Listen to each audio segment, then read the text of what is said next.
Good morning बच्चों। आज हम लोग नागरिक शास्त्र का दूसरा पाठ पढ़ेंगे, भारतीय संविधान में अधिकार। सबसे पहले बेटा, अधिकार क्या है बच्चों? जो हमें मिला हुआ है, यानी हम समाज में रह रहे हैं और समाज में रह के हम एक नागरिक हैं और नागरिक होने के नाते हमें जो संविधान में अधिकार दिए गए हैं वही हमें अधिकार कहलाते हैं। इसकी परिभाषा आप इस तरह से भी समझ सकते हैं, जैसे मानव के जीवन के लिए नैतिक, भौतिक तथा आध्यात्मिक विकास ही उसके अधिकार हैं।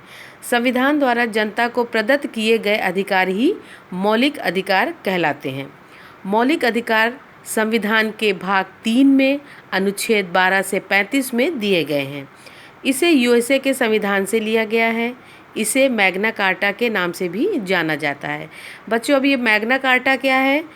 तो मैग्ना कार्टा ये ब्रिटेन से आई हुई अवधारणा है, जो मज़दूरों को राजाओं, यानी कि जो वहाँ के राजा थे, उन राजाओं द्वारा दिए गए अधिकार थे, जिसे हम मैग्ना कार्टा कहते हैं।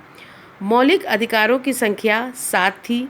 1978 में जब 44वां संविधान संशोधन हुआ तो उसमें से संपत्ति के अधिकार को हटा दिया गया और अब हमारे अधिकारों की संख्या कितनी हो गई है बच्चों? 6 हो गई है। संपत्ति के अधिकार को 300 के तहत कानूनी अधिकार में बदल दिया गया। जैसे मौलिक अधिकार और कानूनी अधिकार, इन दोनों में बदल दिया गया। तो मौलिक अधिकार जिसे संविधान द्वारा संरक्षण प्राप्त है और इसके संबंध में supreme court, high court writ जारी कर सकते हैं। और दूसरा क्या था? कानूनी अधिकार, इसमें रिट जारी नहीं होते हैं।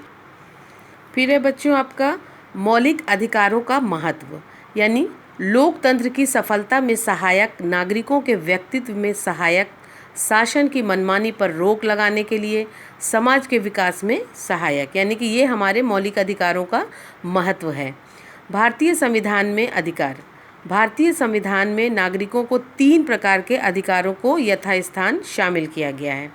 पहला है नागरिक अधिकार, यानी संविधान के भाग 3 में मौलिक अधिकारों के अंतर्गत शामिल किया गया है और ये अधिकार बाध्यकारी हैं तथा इन्हें न्यायालयों द्वारा संरक्षण भी प्राप्त है। फिर आपका दूसरा है सामाजिक तथा आर्थिक अधिकार। इनको संविधान के भाग 4 में नीति निर्देशक सिद्धांतों में शामिल किया गया है और ये बाध्यकारी नहीं है। इनमें काम का उचित वेतन पाने का अधिकार शामिल है। तीसरा आपका है बच्चों राजनीतिक अधिकार। इसमें राजनीतिक प्रक्रिया में भाग लेने, मतदान करने, चुनाव लड़ने का अधिकार शामिल है। ये रहे आपके 3 अधिकार, यानी कि हम भारतीय संविधान में अधिकार को इस प्रकार बांट सकते हैं। फिर है बच्चों, इन अधिकारों को एक स्थान पर नहीं दिया गया है। जैसे मतदान का अधिकार 326वें अनुच्छेद में तथा सार्वजनिक पद प्राप्ति का अधिकार उन पदों का उल्लेख करते हुए अलग अलग स्थानों पर दिए गए हैं।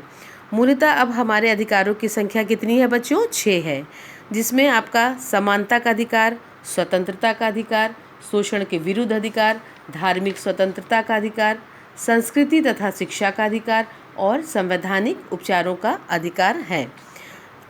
सबसे पहला आपका है समानता का अधिकार, जो कि अनुच्छेद 14 से 18 में दिया गया है। समानता यानी कि मनुष्य समाज में रहता है और समाज में रह के हर नागरिक समान है, तो सभी को समानता का अधिकार मिलना चाहिए। किस के अंतर्गत मिलना चाहिए? तो ये 5 पॉइंट आपके दिए हुए हैं बच्चों, उसके अंतर्गत सबको समानता का अधिकार मिलना चाहिए। जैसे कानून के सम्मुख समानता।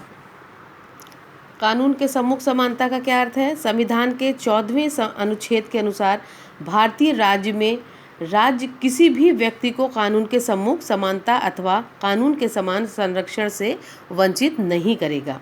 कानून के सम्मुख समानता ब्रिटिश विधि की देन है और ये विधि के शासन की अभिव्यक्ति है। यानी कानून कर लगाने के संबंध में धनी व निर्धन में कुछ सुविधाएं प्रदान करने में स्त्रियों तथा पुरुषों में भेद करता है, तो इसे कानून के सम्मुख समानता का उल्लंघन नहीं कहा जा सकता। यानी कि सभी को कानून में कानूनी अधिकार सभी को मिलने का पूरा अधिकार है। उसके बाद है आपका बेटा धर्म, जाति, लिंग, जन्म स्थान के भेदभाव का अंत। संविधान के अनुच्छेद 15 के अनुसार राज्य किसी भी नागरिक के विरुद्ध धर्म, जाति, लिंग, जन्मस्थान या इनमें से किसी एक के आधार पर कोई भी भेदभाव नहीं करेगा।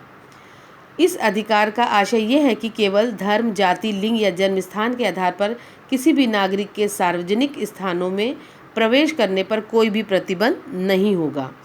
कोई भी नागरिक इन आधारों पर दुकानें, सार्वजनिक भोजनालय, होटल, मनोरंजन के स्थान या कहीं पर भी कोई प्रतिबंध नहीं होगा, सरकार द्वारा नहीं लगाया जाएगा। और सरकार द्वारा स्थापित कुएं, तालाब, सड़कें और सार्वजनिक स्थानों का प्रयोग से भी कोई वंचित नहीं होगा। क्यों?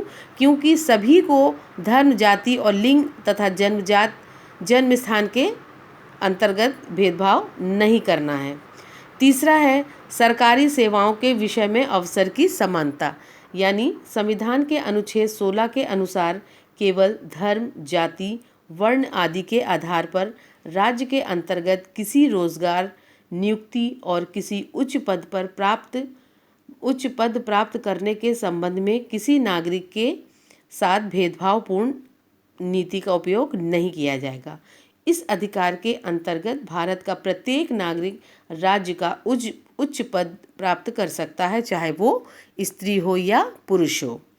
चौथा है अस्पृश्यता का अंत। तो अनुच्छेद 17 के अनुसार अस्पृश्यता यानी कि बच्चों ये क्या है? छुआछूत या भेदभाव। तो अस्पृश्यता का अंत मतलब भेदभाव का अंत करना।